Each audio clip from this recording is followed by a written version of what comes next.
চিত্র, সেটি হলো আল্লাহ নবী সাল্লাল্লাহু আলাইহি ওয়াসাল্লাম বলেছেন যে তোমরা কাকের মতো ঠোকর দিয়ে হিংস্র প্রাণীর মতো সিজদা তোমরা করিও না, এবং একই জায়গায় বারবার প্রত্যেকদিন সালাত আদায়ের অভ্যাসকে এটা অভ্যাসে পরিণত করিও না।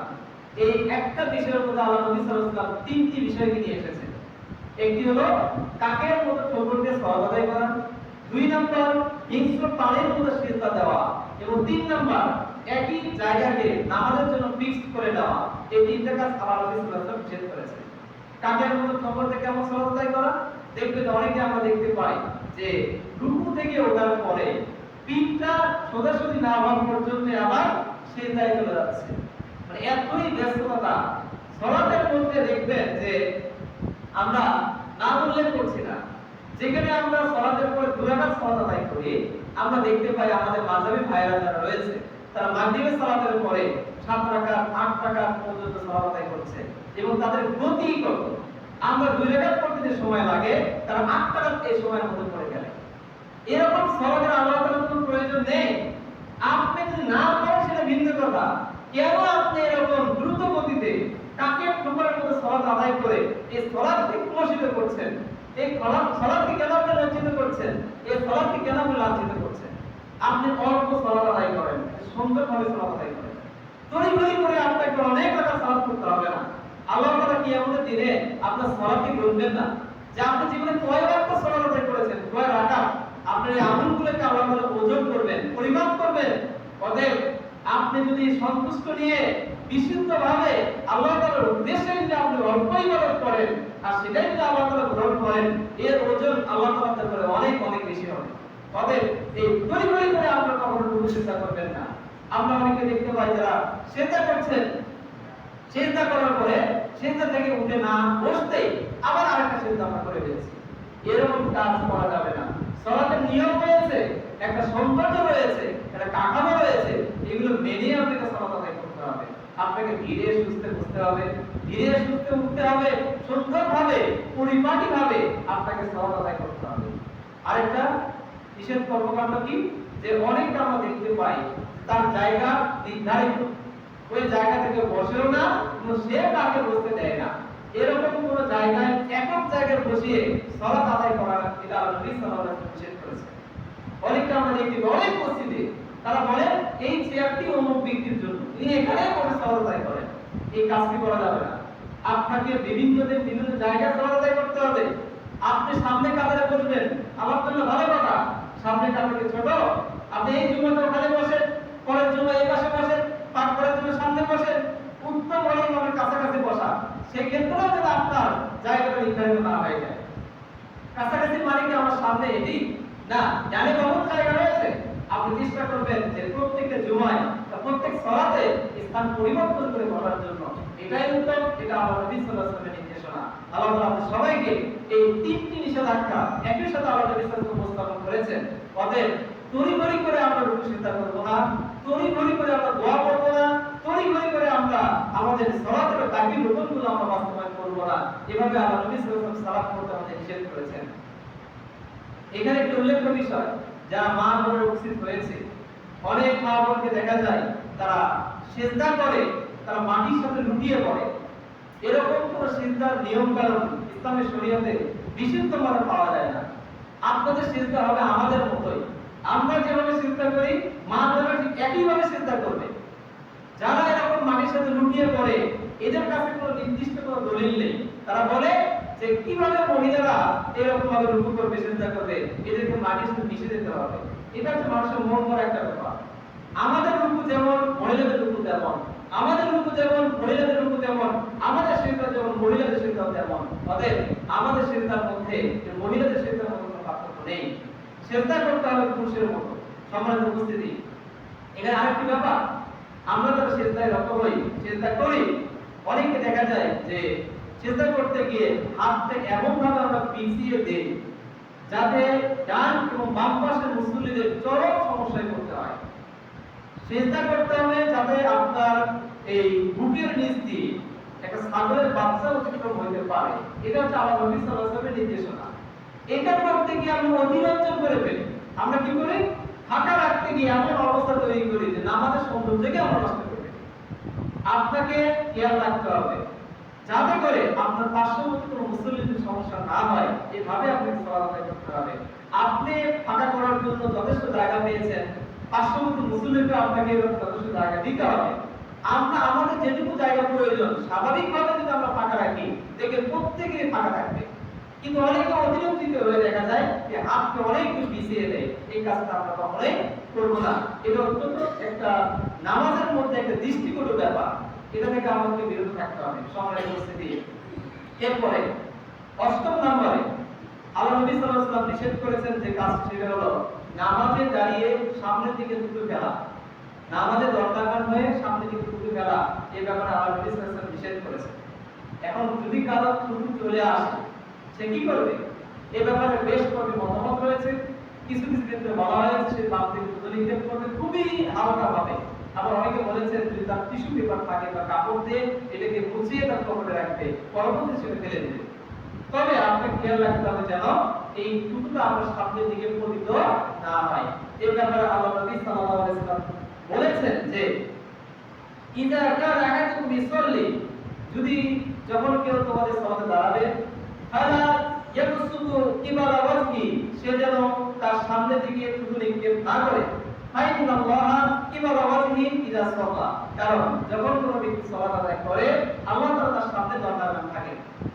এখানে দণ্ডায়মান থাকা মানে সরাসরি থাকেন তেমনটা নয়, বরং আপনাকে ফিল করতে হবে যে আমার সামনে কে রয়েছে? আল্লাহ রয়েছে।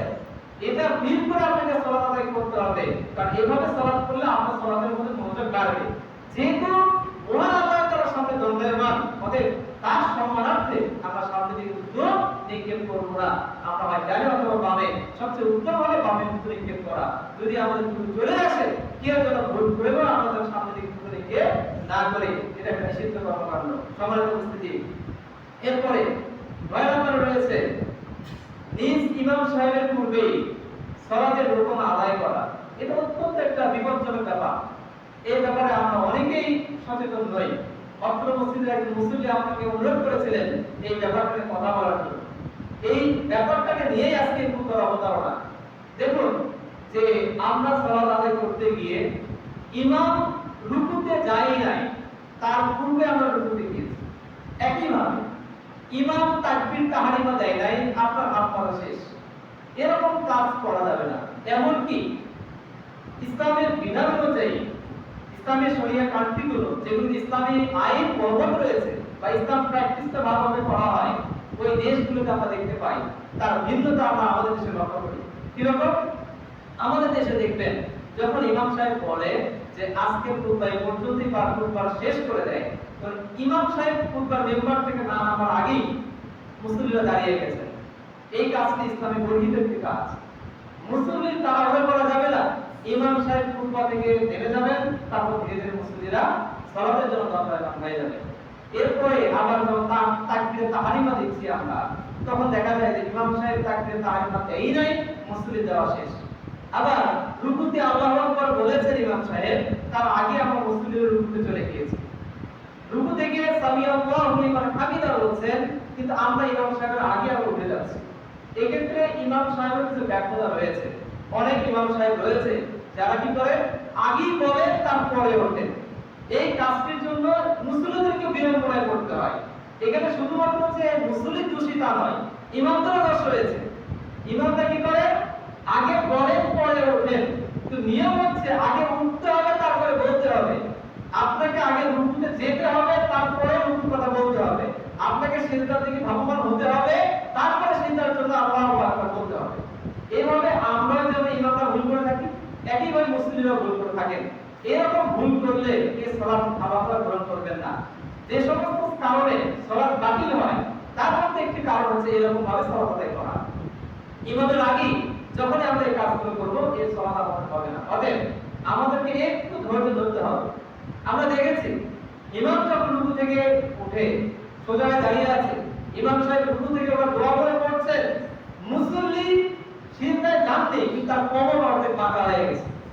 ইমাম সাহেবের কোমর সোজা, মুসল্লির কোমর বাঁকা, তার মানে মুসল্লি বলছে কখন সিজদায় যাবে, এরকম তাড়াহুড়ো করা যাবে না। ইমাম সাহেব যখন রুকুতে যাবেন তারপরে আপনি রুকুতে যাবেন, ইমাম সাহেব যখন সিজদায় যাবেন তারপরে আপনাকে সিজদাতে যেতে হবে। একই ভাবে যখন আমরা সালাতের সূরা ফাতিহা আমরা পাঠ করি, ইমাম সাহেবের আগে তেলাওয়াত করা যাবে না, ইমাম সাহেব করবেন তার পিছে পিছে আপনাকে তেলাওয়াত করতে হবে। এই ক্ষেত্রে আমরা ভুল করে থাকি ইমামরা এবং মুসল্লিরা ভুল করে থাকি। কি রকম?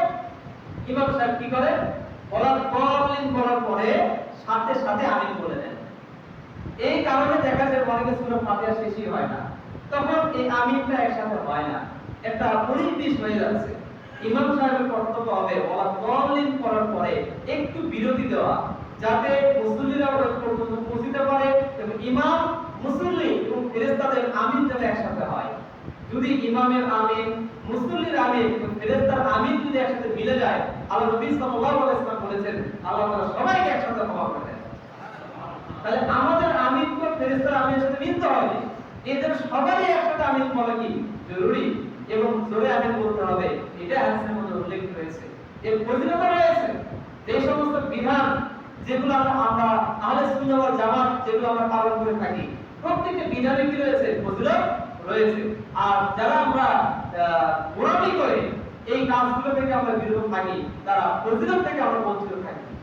কেউ যদি আজকে আমিন বলে তার সালাত হবে না, এরকম বলার কোনো সুযোগ নেই।